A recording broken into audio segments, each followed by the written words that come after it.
On the podcast, national slumps in the latest poll. Is Christopher Luxon's time up? We'll ask that question. He promised to take the axe to the cost of living crisis, and it hasn't worked, so what's next? And acting royalty, Cliff Curtis joins me alongside former banker Chris Smith and showing us how you can buy a house with a 1% deposit. It's a new way of thinking, so let's go.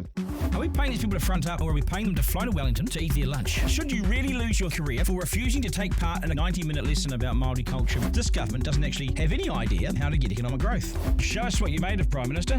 Editor-in-Chief with Duncan, Garner. Okay, welcome to the program, folks. You're with the Editor-in-Chief. I'm Duncan, Garner. Good evening, everyone, and nice to have you along. Please subscribe. It always helps us stay around a little bit longer, which is the aim, of course. Christopher Luxon has been the PM for close on 2 years and now faces a serious crisis in the latest Taxpayers Union poll.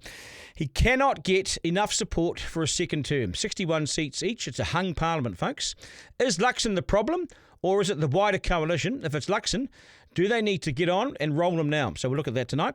And blocks housing is the totally new way to buy a house, and it's going gangbusters. We'll look at this tonight. Let's go. It's the Slam Dunk. Okay, so the people have spoken, and the message couldn't be stronger and clearer. Voters are seriously dissatisfied with this coalition government. And they're also disappointed with Prime Minister Christopher Luxon. He promised to do something about the cost of living, and the latest poll has given him another epic fail. That's now 2 consecutive polls where he and his party are in serious, serious trouble. The truth is, this national coalition is clinging to power and barely hanging on. As the Taxpayers Union says, they're clinging on to power by their fingertips. If National thinks it can shrug off this latest poll, it's dreaming and arrogant. This should be a seriously troubling issue for National, this poll. Remember, voters are never wrong, and I wonder if National is showing signs that it's seriously out of touch with middle New Zealand. Is the Cabinet too wealthy? Is the PM too wealthy to be feeling what the rest of New Zealand's feeling? If it's fine to be wealthy, but at least understand what others are going through and respond accordingly. So to the poll. This Taxpayers Union poll has it as a hung parliament, 61 seats each side. But here's the crucial bit. Labor has nudged ahead of National for the very first time and sits at 33.6%. National's dropped to 31.8%. Once you add in the smaller parties at 61 seats each, and no one can govern. The smallest of swings can change things, and National is in a fight for its life to stay in power. The Greens are 12, Te Pāti Māori 6. Both seem high to me, but that's what the poll tells us. Who are we to argue? For National at 31%, at this stage of the electoral cycle spells real trouble. It should not be like this. National should be, say, doing better and sitting at maybe somewhere near 40%. It's halfway through its first term. And the polls are telling us that it may be one-term National government. I want to raise this issue. Has National lost a huge chunk of its voters to Australia and beyond? Could it be that the majority of voters left here are centre-left? It's a hard one to gauge, but we all know there's been a mass exodus of working professionals. And are we seeing for the first time the effects of this on National's vote? All this has to set the alarm bells ringing inside National. And I've been the only commentator saying for some time now that they have to ditch Christopher Luxon. I made it my own. I'm sticking my neck out, and it's controversial, but I've been consistent about this for some time. He just doesn't connect or resonate with the New Zealand people, and people have made up their minds about him. I'm not sure he can do anything to get people to like him. He needs a stronger economy. People need to feel like they're on top of things again, that they are getting ahead, that their jobs are safe, because it doesn't feel like that right now. As I said earlier, Christopher Luxon promised to take the axe to the cost of living crisis, and it doesn't feel like he has. The problem for this government is they have done plenty of talking, but on the ground, people feel like not much has changed. Luxon's quick to take credit for falling interest rates and inflation, but the Reserve Bank did that. For me, Luxon has a little connection with the New Zealand people, and I don't know what it is, and I may be totally wrong, but I'm consistently the only one that has said, roll them. No other political journalist has the ball bags to stick their neck out, and they risk alienation, of course, with the cold shoulder. I couldn't care less if he won't speak to me. Politicians come and go, and I believe I have to tell the truth and be honest with my honest opinions, even if it does compromise me and my ability to talk to Luxon. Who cares? I started in Parliament in 95 and spent close on 20 years in the press gallery, and I've seen this before, and I've seen when leaders fail to connect. It always takes the party a lot more time to see it and to move on them, because no one likes rolling their leader. So it takes them a long time to accept that this is their lot. It makes MPs choose sides. It's seriously destabilising, and especially under MMP, you must take into consideration whether your partners, your coalition partners, can deal with the change. In 96, Winston walked away when Shipley rolled Bolger. That was in the late 90s, and it caused huge problems. So simply rolling Luxon isn't easy, and certainly rolling a sitting PM is another step entirely, and it's really done well. But the Nats have shown before that they'll do it, and they can do it. But do they have the ball bags to do it now? I'm unsure. But in all the comments and emails and thousands of comments left on YouTube that I see, and other places that we broadcast, I struggle to find anything positive about Luxon. No one likes him. It's pretty tough. This poll shows the Nats are in a serious rut, and it's starting to look permanent. Doing nothing about it won't fix it. They have a couple of options. Start to target the cost of living crisis properly with some serious measures that make a serious difference to New Zealanders, or they take Luxon out. Nicola Willis, Chris Bishop, and the increasingly impressive Erica Stanford, they appear the front runners. They all know that Luxon's weak, and they all want a second term. On today's numbers, that's far from a certainty. Will National sit in the middle of the road and do nothing, or will they be bolder? Here's the question. Would Erica Stanford rate lower than Luxon? I can't see how. Editor-in-Chief with Duncan Garner. Okay, so one of the biggest issues always, of course, as I mentioned there, is the cost of living crisis. And how much does housing cost in New Zealand? How much do our houses cost? And despite house price drops, it's still 10 times your income.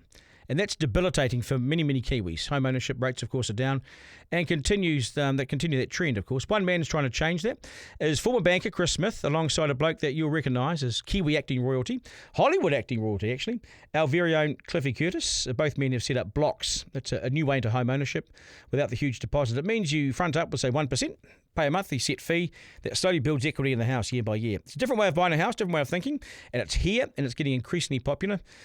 Chris and Cliffy, kia ora. G'day, nice to see you guys. Kia ora, brother. Yeah, thanks for having us. How's it going? How's the when was the last time we spoke? Probably 9 months, maybe 6 months, 4 months ago, 5 months ago. Oh, it seems like that. Yeah. Okay. So how are we looking now? We're doing really well. So I mean, we've got heaps of customers coming to us. We've got nearly 2,000 people now wanting a home with blocks. A lot of time we're having to spend in New Zealand, but also overseas. So I've been twice back to the UK in that time period, really focusing on some of the big institutions out of that side of the world and trying to bring them to New Zealand. So it's quite a unique challenge to have. And let's remind people how it works, just so, and I've said this in the intro, of course, but remind people how this works. I mean, at its base fundamental, we attach a customer with an institutional investor. When we say institutional investor, we mean people like pension funds or big hedge funds or insurers. Yeah. And we buy the house collectively, so it's like a partnership, like you're buying it with your rich mum and dad. Yep. And then progressively, rather than paying rent, we turn that rental payment into your buying into your house, buying equity every single time you make a payment. So we create the ability to buy homes and make it as cheap as renting, basically. Yeah, and then that's what it comes down to, right? It's a monthly payment. Monthly payment, like same as rent, 1% to come in, no real big deposit needed. No big deposit. Just takes those barriers away. Yeah, and Cliffy, just we've had you on before, and I appreciate you coming in as well, coming to the studio. How did you get involved? How was it that you got involved? I'm no expert in any of this. This is all Chris's genius brain running numbers. Mine is just pretty human concern for, I've done pretty good. Yeah. I'm comfy, and that doesn't feel comfortable because there's people that are without homes, which is just absurd in the country we grew up in, bro. It's like I can't rest with that. That doesn't make sense to me. There are houses out there that could be homes. And that's the mission. It's really no more complicated than that, bro. Let's get people in the homes. Yeah, and then one of the biggest barriers has been that deposit. People look at it and go, "How can I afford 20% of a house of that value?" People just can't. They can't get across that barrier. Yeah. Well, the other thing is, I've been lucky enough to be able to help members of my family to get into homes, right? But not everyone has that advantage, and then the deposit part is really simple. You get 20% of the value of the house, and we all know the value of houses has skyrocketed. Yeah. About when I got my house, a 3-bedroom house was worth about 110, between 90,000 and 110,000 no Rotorua, a 3-bedroom house. Yeah. Now what are they worth? Like 650. 6, 7, yeah. Yeah, 650, 750 for the same house. Yeah, and how much have people's incomes gone up in that time? Has it gone up 7 times? No. Well, I would say for a lot of us, our incomes have gone down. Yeah. Hey. Yeah, well, totally. And when you look at... So the house now is worth, what was it, when we grew up as Tamariki, the house was tied to like 2x or 3x your income. Now it's like 10x, right? 10 times. I remember my parents, when they bought a house in Wanaira, but the first house I remember being in, which was for 20 years, they bought it for 54,000. Yeah. And even 20 years later, they sold it for like 280. So the growth wasn't phenomenal like you see now. There's only 4 times over 20 years. But now you've seen houses bought for 600 and sold for 900 a year later. Yep. And at that rate, people just have lost touch and they can't keep up. Yeah. So 10 times, who's got 10 times the income? Yeah, my first house I bought it for $320, and because I'm such a tycoon, I sold it for $320. And then the new owners, they sold it like within a year for like, I think $950. Yeah, well, yeah. So, which is crazy. And we haven't done much of a job of trying to stop that either. We've put in place a few different measures, but it hasn't really worked. So, and how many people have you put into houses yet? So where are you at? So we've got 200 customers who we've been working with for quite a while now, who are ready to go, pre-qualified. The challenge to us, and it was interesting. Last time I was on this show, actually, you asked me a question right at the end, and it really stuck with me. Or more of a comment, Must be a good one. rather than a question. Yeah. And you said, you got one shot at this, and really got to get it work. And I thought about that a lot because we've been building this business for 3 years, Yeah, I know. covertly, right? Beyond that, I've been working on this for years in my head, and we're very not patient in terms of wanting to get people into homes, but we know that what we're trying to do here is a fundamental leap in how we buy homes, how we own You're changing homes. economic structure. Huge. Yeah. So therefore, it's kind of like, as long as it takes, it needs to be, because we're going to build this to be something huge, both here and for countries So abroad. how long do you give it though? It's like you've had a soft launch, haven't you? We've had a very soft launch. We have felt like we had traction to be able to go and buy the first couple of 100 homes. We've suddenly found out that the investor that we were working with offshore kind of wanted us to be transacting at the size of a bank every month, which we're nowhere near. So, it kind of made a bit of a rethink around, right, we need to open up some smaller term investors here domestically, which is really hard, takes a lot of time. And we needed to go offshore to find some of the biggest kind of companies you've heard of in the world and bring them to New Zealand. So we've got a whole pipeline. So they want you to be bigger. So absolutely want us to be bigger. Yeah. It makes, their minimum transaction size will be write a check of $100 million. We're not talking small numbers, right? So we have to build that pipe. And what's been really kind of profound to me is talking to the customers who we've got ready, waiting to buy. I just felt like I needed to share this with them. Share with them how much we're working on the solution, how kind of hard it is to bring people across the line to get this thing really going. And the response has been, I think, quite phenomenal, where I was kind of expecting to get a bit of a hard ride. Chris, I thought we'd have done this by now, thought we'd be in a home. But actually every single one of them just replied with, can't believe how hard you're working on this. We're really behind you. You're going to make a difference for me and my family. We're in this for as long as it takes. So that's kind of been really reassuring, but at the same time, it doesn't change any of our motivations to do this like now. And what's been the pushback from the industry and the institutions in New Zealand? Because they won't see you as a threat yet, but they'll be aware that you're sort of emerging on the outskirts here, and I can't imagine they're that cooperative. Opposite. Really? Yeah. Well, yeah, I think it's sort of. I don't think they were overly enthusiastic about what they might perceive as a competitor to the market. But Chris has done such a really thoughtful job of saying, this opportunity exists. It's just that the system's not built to operate that way. So we're not competing. We're just opening up an opportunity to redirect or redeploy capital. Yeah. Which is what I suppose Chris was saying. If I read, which otherwise wouldn't happen. There'll be some people that are comfortable. Yeah, well said, well put. Because there'll be people that are comfortable in their positions and jobs that to open up a whole new structure and system might seem too difficult for them. Yeah, because it's changing the whole game. Because we all know how to get a house now through the bank. It's bloody difficult. Yep. Right. And so this opens up a whole new conversation. I just wonder, have they been open to it? So we've been actually having active conversations with them, because if you imagine, everything I'm going to do is say yes to everyone the bank currently has to say no to. Yeah. So ironically, we kind of gel together, because what we do is we start moving the market. As we all said, the market's very flat at the moment. The economy is struggling, and a lot of that driven off the back of housing and construction. Whereas we can actually step into that void and get things moving again. But then we can work with banks, we can work with institutional investors. This is an existing capital markets that operates. What we're trying to do is say, look, there is a different way that we can add into and work with you to actually create a much better outcome for people. Actually, I think people have no idea about with respect, your knowledge of capital markets, I don't have huge knowledge of it, but you know where money is and how people invest and how money moves and who has it all. See, I have no idea about that. I'm still learning these things, Yeah, right? but there's money out there, right? Well, that's the thing. There is money out there. Yeah. But when you said this, you get one shot at this. Yeah. So if you kind of go too small, you're not going to unlock the opportunity at the right scale. You've got to get the scale right. So, Yeah. And so which is bigger than I thought. yeah. Yep. Bigger than you thought? I kind of taught myself back Yeah. from thinking how big this could become, right? Yeah. But I've changed that whole tack. So you've gone the other way. So I've gone the other way. We've built a team in the UK. Some of these people that are working with us in the UK on the team are board members in some of these institutional investors. So we've built, and this is really weird because the normal startup journey, if you think we're a startup, which we're not really, but if you technically look at us like that, you start small, you go quick, you get to revenue, and then you start to dream in the future. We've actually gone complete. No, we're going to build for 3 years. We're going to be patient because we're enabling someone to buy a house. It's a fairly big deal. We can't get that wrong. It doesn't. And also, when people are saving and preparing to buy a house, it takes years. So Correct. People understand it takes a long time to, that sort of period. But then what we've done is we've gone, right, before we even get many people into homes here, we're actually going to build the company in the UK. Yeah. And then we're going to create the infrastructure where this thing can actually operate around the world.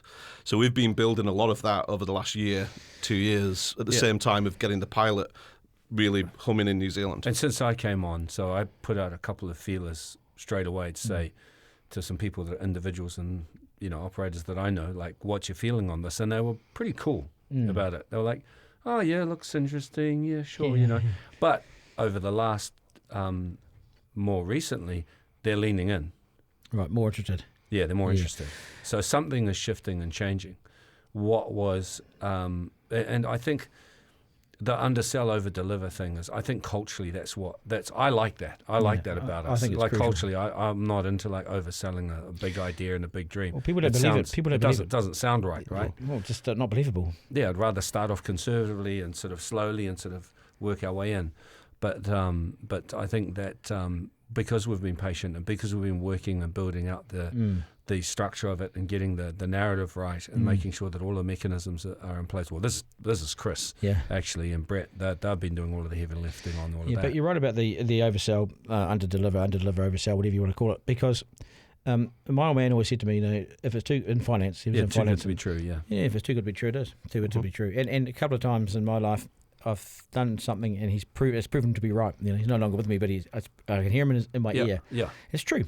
And he was involved in banking and finance his whole life. And it's really good is every single customer because I've spoken to every one of those 200 customers, we kind of know each other.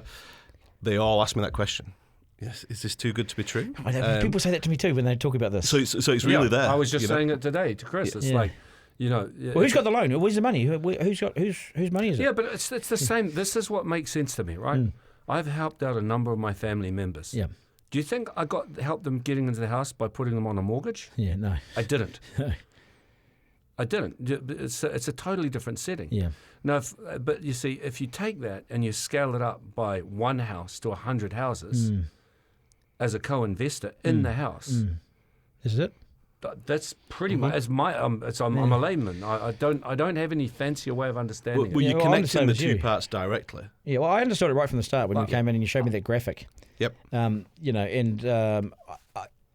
People wanted to make it more complicated for me when I went out and spoke to people about it. They said, well, hey, there must be more to it than this. I said, there's not more to it than this. This is just a new structure of how you get a house. It's a new system, a new way of doing it. But it's an old system. Yeah, correct. Like we all know families that have helped out family members to buy a house. Everywhere. Yeah. And they don't put their family on a mortgage. No, and it's increasingly that bank of mum and dad or whoever it is that might help them doesn't. That's what's holding the whole market up right now. Yeah. As family members helping family members.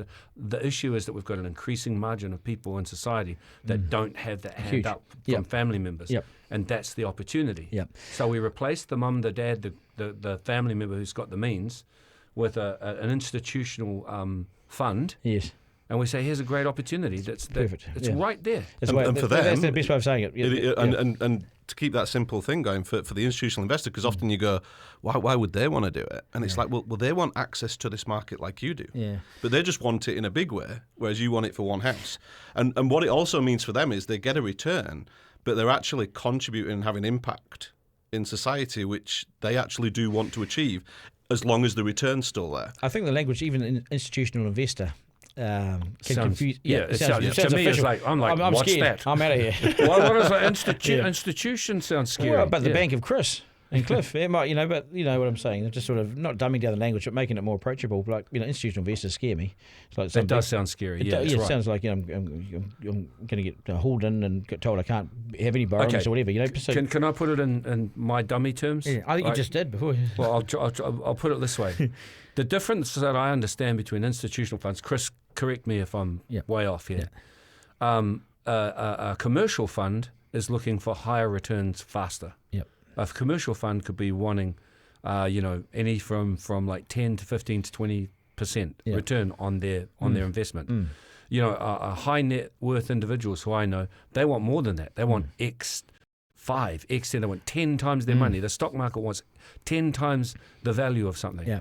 An institutional investor, that I understand it, wants 5%. There's the opportunity, but they need something that's at scale. Now, correct me, Chris. So I'll correct you on Less, the numbers, just because less. we might not get any institutional investors saying. So they're, I mean, we're offering between around a 14% IRR return, which is over the period of their investment. There you go. The biggest Completely difference wrong. that I see, but you are right in that they don't want it tomorrow, and they're not looking to achieve it irrespective of what happens. If you think of a pension fund, right? What does a pension fund do, like a KiwiSaver provide here? Yeah, so it's over time. They have to pay out people's pensions every month. How Right? much So do they have to pay out? They've got a reoccurring liability that's going out the door. Yeah. Right. What they want to invest in is something that's creating an ongoing income.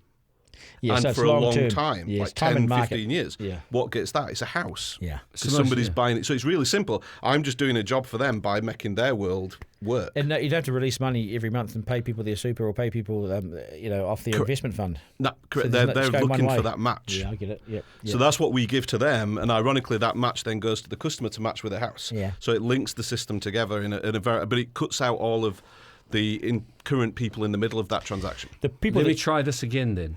So you said about 15%, right? Mm-hmm. So that means that, let's say I'm paying $100 for my payment, Yeah. whether it be weekly or monthly, Yeah. on my home, right? That means that leaves 80%. yeah, that's the crucial bit. That's the bit that I understand. Now, again, correct me if I've To misunderstood. buy your equity rather To than pay buy the rent. equity. Yeah, so equity, you're building equity from what I understand faster. Yeah. Because you haven't got all this Yes. debt, which forces you to have a loan for 35 years. Yes. And it stuffs you. And First carrying 5 the years, interest. 80% goes into equity, 15% to go to the interest. Yeah. That gives them their profit margin, and 5% for maybe insurance Yeah. or whatever. But the other really interesting bit around this. Am I getting it wrong? You're getting this. You're getting this Oh, really well. thank goodness. It's good. We'll go there. We've been working on this for a while, but you know. No, but I am that average person who Yes. cares about people Yeah. getting into homes. So I need to understand it in No. really simple terms. And- 100%. and Because picture if it it like sounds that. too good to be true, Yeah. then it's probably too good to be and, true. and the majority of New Zealand is like us, that we you got to pitch it that way. yeah. Yep. And the best thing, I remember my first loan for the first 5 years, I was just paying off. It seemed like I paid 90% of my payments in interest, Yeah. and I was. Yep. Yeah. This is the other way. Yes. That's crucial. Yeah.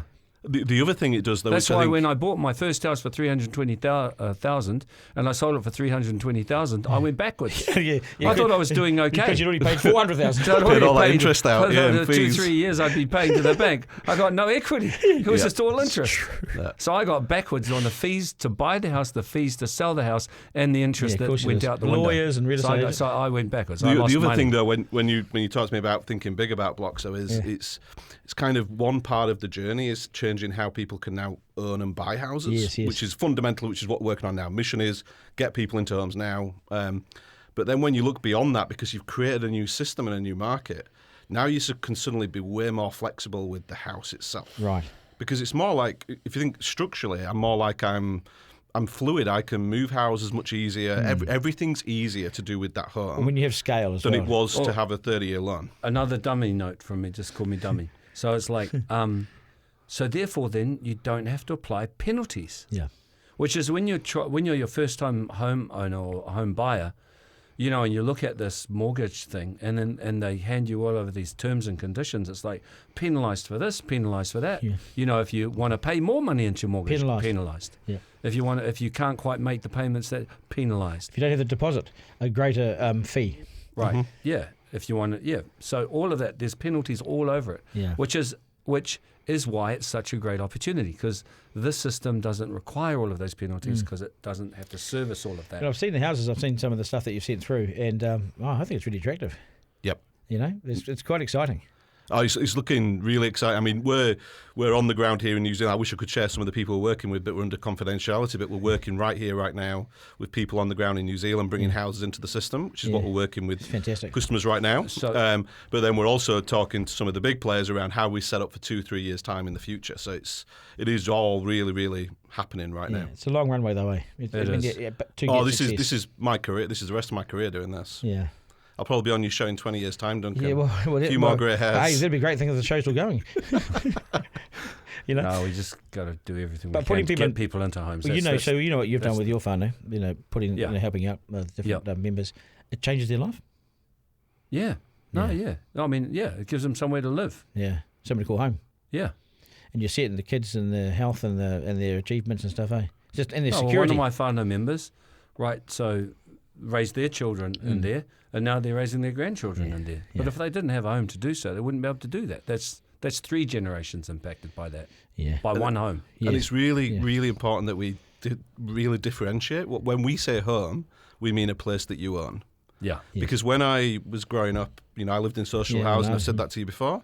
The moment I got my first home with the kid on the way, everything felt different. Yeah. And we can't lose that, because it really matters. And if you go back to the social contract around, if I do well in society, I have the option to own my home and create that stability and achievement for the family. Yeah. We just can't give up on it. But this is on my mind every day. This consumes me some days because I'm 51 and I've had homes all my life, right? Bought and sold. But now I'm out of the market, you see. Yeah. And so for how the do last you get back in? Well, exactly. But what about my boy when I pick him up each day? Are we close to getting a house debt? Yes, exactly. Yeah. And so then your heart and your head and starts to pull the old heartstrings, and it's like does. I'm doing everything I can, mate. But he had the house, had all that, but then things change, and so to get back in, it's tough. It's hard.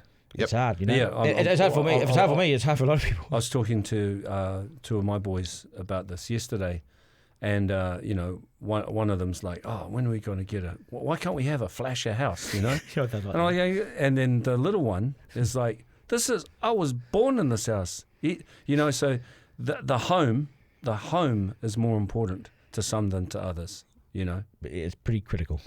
But you see, one of them was born in that home and the other one wasn't. Yeah. So when you're bored, yes, exactly. Yeah. It's everything to him. Yeah. It's a connection. Mm.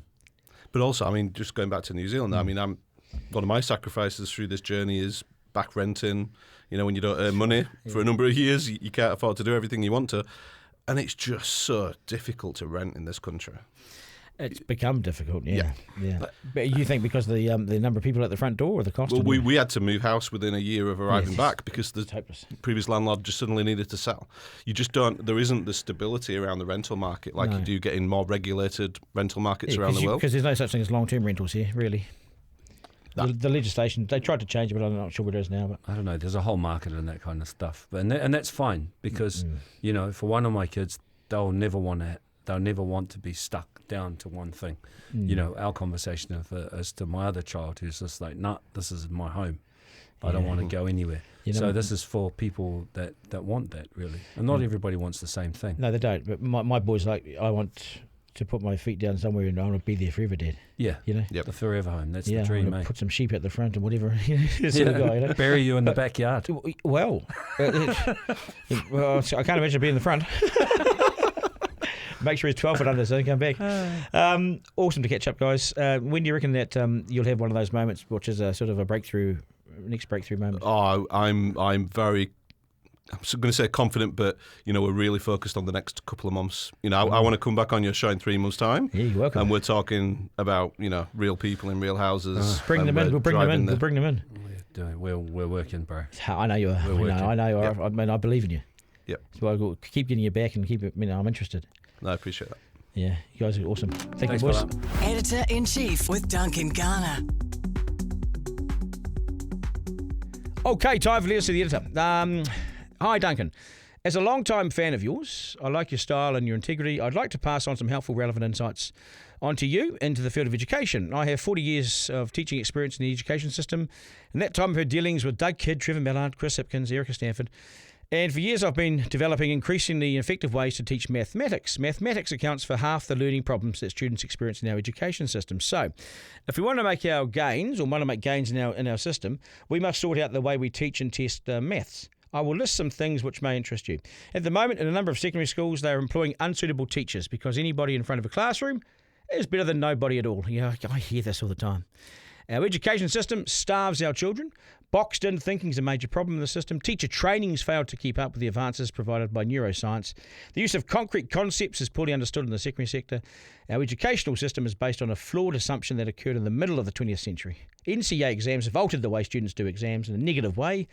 The pitfalls of unit standards and internal assessment, the cultural block wall and MOE, Ministry of Education, the stupidity of the ministry, the infighting between the ministry.